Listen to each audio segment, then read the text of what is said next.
aho hambere hahise abahungu 200 n'umukobwa umwe yitwa Keza bahisemo kwihebera Imana.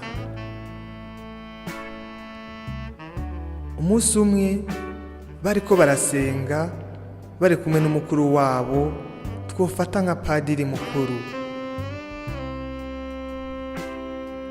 Mu by'ukuri Keza yari mwiza cyane, afise mu maso heza, imishatsi myiza kandi akambara akabegwa. Yari afise ubwiza karemano kandi abatari bake mu bihebeye Imana baramukunda mu ibanga.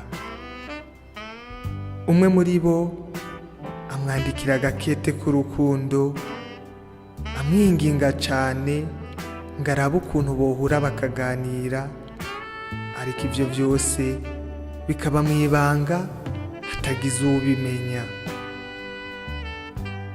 Ariko Keza we ntiyigeze amwishura.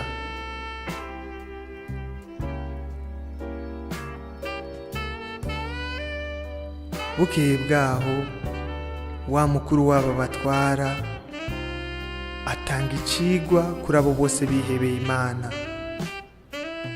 Ahejeje Keza arahaguruka abwira wa wundi yamwandikiye ikete ati, nimba unkunda by'ukuri haguruka uzungwe mu nda tugumbirane dusomane ubunyene.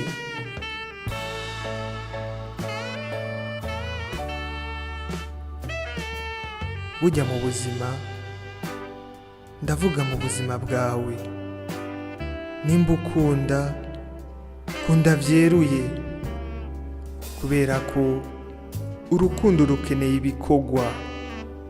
Ntubigumane mu mutima wawe, reka umuntu ukunda amenye ko umukunda,